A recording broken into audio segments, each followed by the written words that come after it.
Assalamualaikum warahmatullahi wabarakatuh. Perkenalkan, nama saya Dea Salsabila dengan NIM 225100030.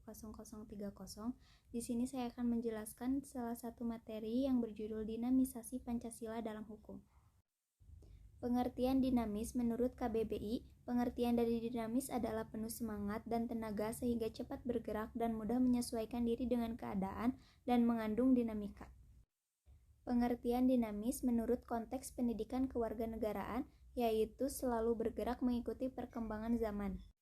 Pengertian dinamis menurut bahasa Yunani, kata dinamis dari bahasa Yunani dinamikos yang berarti energi atau daya, karena itu ia mengandung makna perubahan, pertumbuhan, dan ketahanan. Penerapan Pancasila dari masa ke masa. Sekilas tentang Pancasila. Pada sidang pertama Badan Penyelidik Usaha-Usaha Persiapan Kemerdekaan atau BPUPK 1 Juni 1945, untuk pertama kalinya Soekarno memperkenalkan dasar negara Indonesia yang kelak merdeka yang disebut Pancasila. Soekarno menyebutnya sebagai filosofi Goldschlag atau pandangan hidup bangsa Indonesia. Apabila dicermati, Pancasila sebenarnya bukanlah hasil konstruksi baru pemikiran Soekarno, melainkan kenyataan hidup masyarakat dan bangsa Indonesia yang telah lama bertuhan, beradab, berkekeluargaan, bermusyawarah untuk mufakat dan berkeadilan. Untuk itu, tidak mengherankan jika Soekarno menegaskan, ia bukanlah penemu Pancasila, tetapi hanyalah sebagai salah satu penggali Pancasila. Penerapan Pancasila dari masa ke masa. Masa awal kemerdekaan. Pancasila pada masa awal kemerdekaan berlangsung pada tahun 1945 hingga 1959. Sejak saat itu, Pancasila sudah dijadikan falsafah hidup bangsa dan dasar-dasar negara Indonesia. Maka pada saat itu pula warga Indonesia sudah bertekad untuk melepaskan diri dari segala bentuk penjajahan. Penerapan Pancasila pada masa awal kemerdekaan ditemukan banyak permasalahan.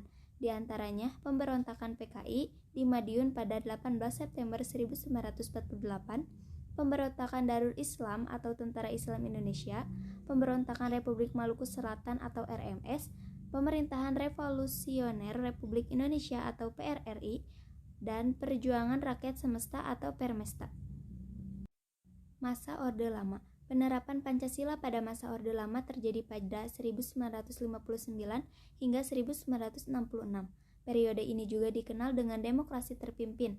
Pada masa ini juga bangsa Indonesia masih mengalami peralihan dari bangsa yang terjajah menjadi bangsa yang sepenuhnya merdeka. Salah satu pemberontakan PKI yang dilakukan oleh DN Aidit pada 30 September 1965 yang bertujuan untuk mengubah ideologi menjadi komunis. Masa Orde Baru. Pada masa ini dimulai saat Soeharto resmi menjadi presiden. Soeharto berusaha untuk memulihkan kembali beberapa kekacauan yang sebelumnya pernah terjadi di Indonesia.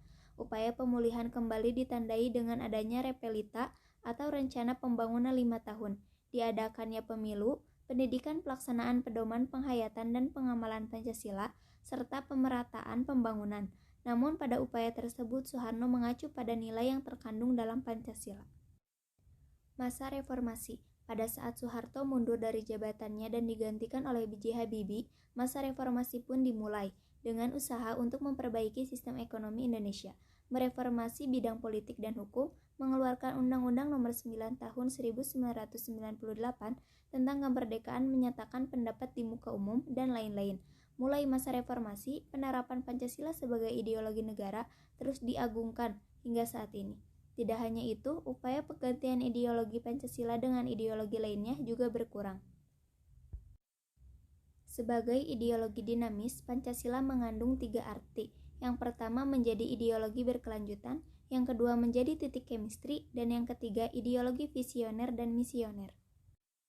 Pancasila sebagai dasar pembangunan hukum di Indonesia. Sebagai dasar negara, Pancasila merupakan hukum dasar bagi negara di mana segala sesuatu yang berhubungan dengan kehidupan ketatanegaraan Republik Indonesia harus berdasarkan Pancasila. Pancasila sebagai landasan filosofis pembangunan hukum nasional. Nilai-nilai yang terkandung di dalam Pancasila berasal dari bangsa Indonesia sendiri, yaitu nilai-nilai adat istiadat, kebudayaan, dan nilai-nilai religius. Melalui sidang BPUPKI dan PPKI pada tanggal 18 Agustus 1945, Pancasila disahkan sebagai dasar falsafah negara Republik Indonesia. Landasan yuridis penggunaan Pancasila sebagai dasar pembangunan hukum nasional. Digunakannya Pancasila sebagai dasar dalam pembentukan perundang-undangan secara yuridis dapat dilihat dalam Undang-Undang Nomor 10 Tahun 2004. Sekian yang dapat saya sampaikan. Mohon maaf bila ada kesalahan. Wassalamualaikum warahmatullahi wabarakatuh.